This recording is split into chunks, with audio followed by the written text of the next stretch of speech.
Hay una técnica de conducción que sirve para circular con más seguridad, para que los pasajeros viajen más cómodamente y que de paso permite reducir el consumo de carburante y el de neumáticos. Esta técnica que sirve para tantas cosas es cómo describir o trazar una curva. Nos vamos a referir a esta técnica como la trazada de la curva. Para aprender estas técnicas sobre el trazado de curvas hay un escenario ideal, que es un circuito. Un circuito contiene curvas de distinto tipo, de radios cambiantes, trazados complejos, trazados técnicos, que nos permiten aprender con más facilidad y en menos tiempo y en menos espacio todas estas técnicas que nos serán de gran utilidad una vez que salgamos a la carretera. En carretera no disponemos de la anchura de un circuito, pero lo conveniente es aplicar estas técnicas, extrapolarlas de la misma manera, dentro de lo posible, dentro de la anchura de un carril convencional. Hay dos variables importantes para trazar una curva adecuadamente. Por una parte, cuánto girar. Por otra, cuándo girar. Para la pregunta ¿cuánto girar?, la respuesta es sencilla, nunca más de lo necesario. Es decir, no debemos hacer que la curva sea más cerrada de lo que realmente es. Para la pregunta ¿cuándo girar?, la respuesta es depende. Si la curva es constante, el máximo punto de giro debe estar en el centro de la curva. Por el contrario, si estamos tomando una curva y se hace más cerrada, como ocurre algunas veces en incorporaciones a vías rápidas, el máximo punto de giro debe estar cerca del final de la curva, nunca al principio de ella. Vamos a ver esto con detalle más adelante. Antes hay algo imprescindible para trazar bien una curva: verla bien. Por una carretera que conocemos, circulamos con más comodidad que por una que no conocemos, eso es evidente. Por la misma razón, si antes de entrar en una curva miramos hacia su salida, será mucho más fácil describirla.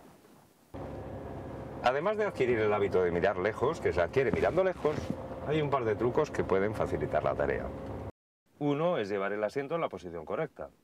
Por ejemplo, si llevamos el asiento en una posición demasiado alta y el respaldo muy poco reclinado, la consecuencia es que la cabeza nos queda en una posición tal que dificulta mirar a lo lejos.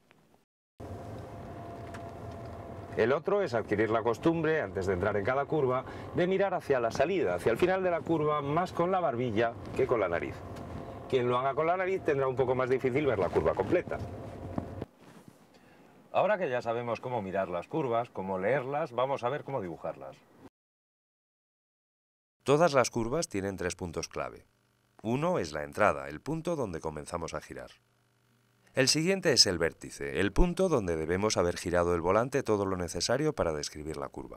A partir del vértice vamos deshaciendo el giro hasta llegar a la salida de la curva, donde el volante debe estar de nuevo enderezado. Adelantar excesivamente el punto de entrada en la curva dificulta llegar al punto de salida con el coche en la posición correcta. Eso es un error porque nos podemos encontrar en el punto de salida antes de que efectivamente se haya acabado la curva. Aquí no es que el coche fuera más deprisa, es que el conductor ha tenido que girar más para mantenerse en la pista. Entrar abiertos es imprescindible si la curva se cierra, o si es ciega y no podemos ver su salida. Retrasar el inicio del giro o entrar abiertos quiere decir aguantar por el exterior de la curva sin girar, aunque la curva efectivamente haya comenzado. Aquí el punto adecuado de giro está marcado con el primer cono. Entre este primer cono y el segundo, que marca el vértice de la curva, se debe alcanzar el máximo ángulo de giro del volante. Algunas veces se alcanza mucho antes del vértice y otras justo en ese punto. Finalmente hay que deshacer el giro hasta llegar a la salida de la curva. Esta es la tercera y última fase. Por el contrario, si empezamos a girar demasiado pronto, como ocurre aquí, salimos demasiado abiertos.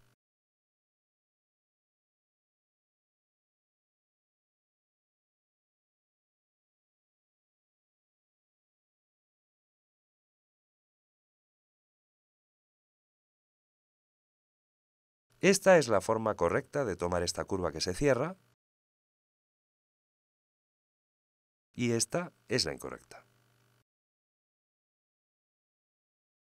Y este es el resultado: la salida de la curva si se ha entrado en ella adecuadamente y si se adelanta demasiado el inicio del giro.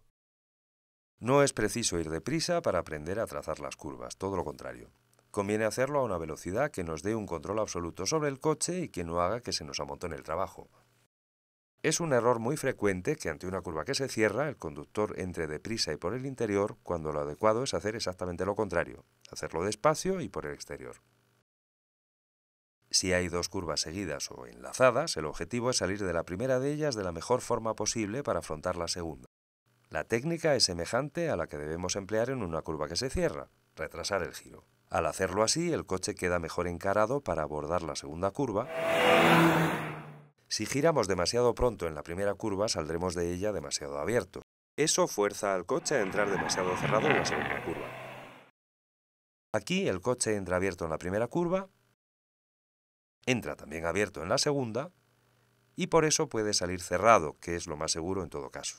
Aquí, en cambio, entra en la primera demasiado cerrado, y eso le fuerza a entrar cerrado en la segunda, y por eso sale demasiado abierto. Cada curva es una oportunidad para aprender a trazarlas. Es decir, podemos practicar en desplazamientos normales, incluso por ciudad, porque no es necesario circular deprisa. Con el tiempo, si adquirimos esta técnica, nos daremos cuenta de que la conducción es más fluida y que los pasajeros se bambolean menos. La ayuda de un instructor puede ser muy valiosa. Como siempre, recomendamos hacer un buen curso de conducción.